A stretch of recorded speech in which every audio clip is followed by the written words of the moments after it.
Mzee Mwai Kibaki is a legend. He's a reference point in matters governance. And anybody who talks about governance in this country, there is reference to his leadership. He left a legacy that remains permanent, that is visible, and that is felt. His greatest achievement was the economic restoration and transformation of this country.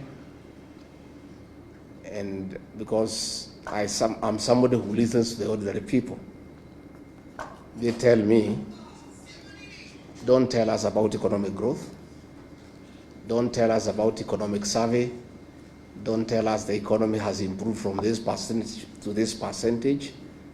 We want to feel the growth the way we felt it when Kibaki was president. Because there was money in circulation, there was infrastructural development that is feasible, and people say they don't want to be told theories. They want to feel economic growth the way they felt it when Mwai Kibaki was president between the year 2002 and 2013. I want to really acknowledge the culture of hard work that the late president inculcated in all of us, asking people to work hard. I remember when he was sworn in as president and he made his first visit to Wueh, and those of us from Nyeri were very excited to welcome our son home, and we were lining up everywhere waiting for him. And when he reached Karatina, where I was, he didn't come out of the vehicle. And he lowered the window by a few inches, and then called the PC, akamuuliza, bwana PC, nini naendelea hapa? Hii watu yote, it was around 11. Nani nachuna majani chai? Nani yuko kwa shamba ya kahawa? Hapana, tutaharibu. Tukiendelea namna hii tutaharibu.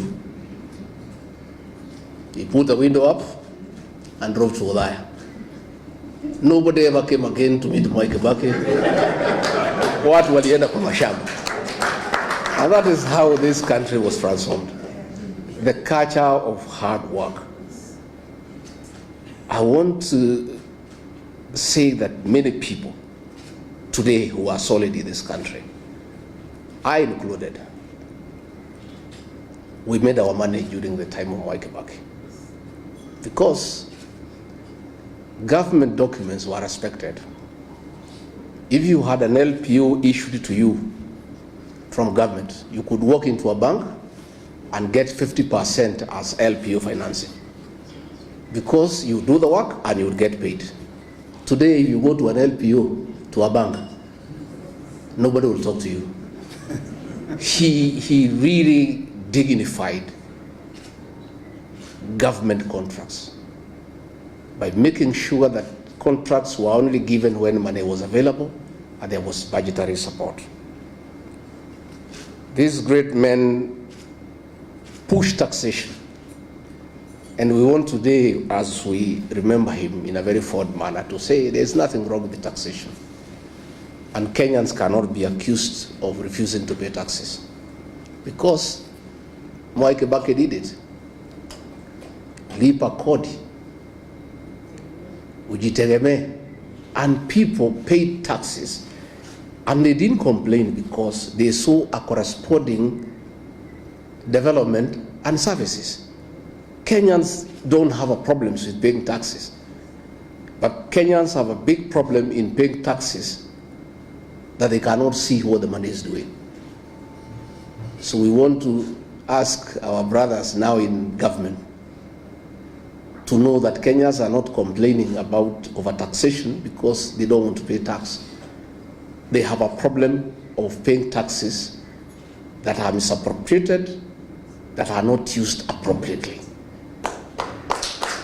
And Mwai Kibaki is a living testimony that Kenyans are willing to pay taxes, but they want to see a corresponding service and development. Mwai Kibaki respected institutions. Ambassador Muthaura is here. And Ambassador, we want to salute you. Mwai Kibaki would not have succeeded without the support of the bureaucracy that you led. But he also allowed you to work, because we know he allowed people to work. Because if you have a supporting system that supports you, it can only be effective to support you if you allow them to work. Mwai Kibaki respected institutions, and going forward, that must be the way for this country, so that institutions can work. Again, we must remember him for the 2010 Constitution, and all those who say that they remember him fondly, the way to dignify his legacy is to implement the Constitution and follow it letter and spirit. Because when we do that, we'll have a good country. Mwai Kibaki spoke very little and did much.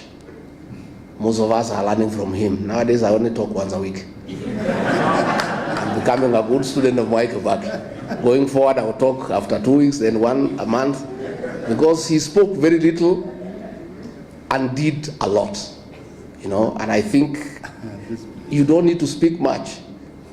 You just work, and work can be seen.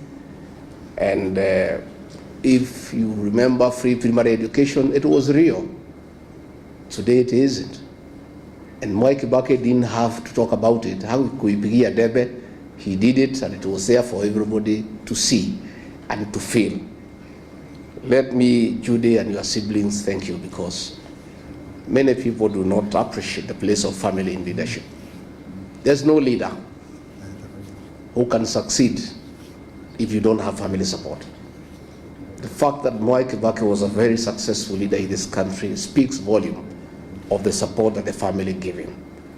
And therefore, as we celebrate him, we want to honor the family for standing behind your father, supporting him at home, and allowing him to dedicate his life to the service of this great republic. Again, we also want to honor the Kibaki family because despite many challenges and temptations, you never allowed yourselves to be misused by entrepreneurs to spoil the name of your father and yourselves. Mwai Kibaki is gone, but his integrity and that of his family remains up. Nobody has ever seated Mwai Kibaki and his family in any scandal in this country.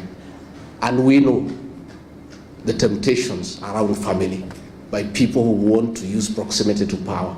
So you have really dignified your father because his name is good, and nobody has ever thrown him into anything that would have looked conflict of interest or commercial interest for his tenure in State House. He did a good job, and we want to really salute the family because that is really the way to go. Dr. Mukisa Kitui, we are envious of the cabinet you served at Mwai Kibaki, that you are allowed to speak.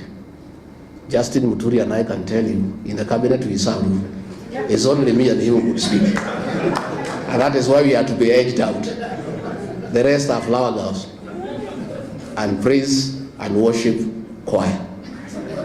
So we would have wanted, if things could reverse and we served at Mwai Kibaki, we would have enjoyed, because he would have allowed us to contribute, to make meaningful contribution to the management of the affairs of this country. Haji, I've heard you correctly about the place of DP in Othaya, but I'm more concerned not even about DP in Othaya. I am more concerned about the quality of leadership in that constituency that was led by Mwai Kibaki.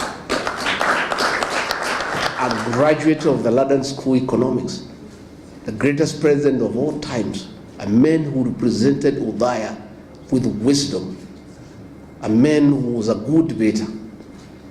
Then when he was gone, the replacement of Mwai Kibaki, like today, it's a shame. Member of Parliament who never speaks in Parliament at all, who hasn't made any contribution on the floor of the House. And Othaya now is a pale shadow of the Othaya under Mwai Kibaki. coming this general election in 2027, we shall talk to the people of Wueh to dignify the late Mwai Kibaki by looking for a quality legislator who, even if he cannot measure up to the level of Mwai Kibaki, can be there 60-70%. But the present situation in Wueh is embarrassing and is very demeaning to the late Mwai Kibaki and his family. And Wueh people are crying for a change, and we'll be having conversation with them so that they can look for quality leadership that can be able to hold the name of that great old man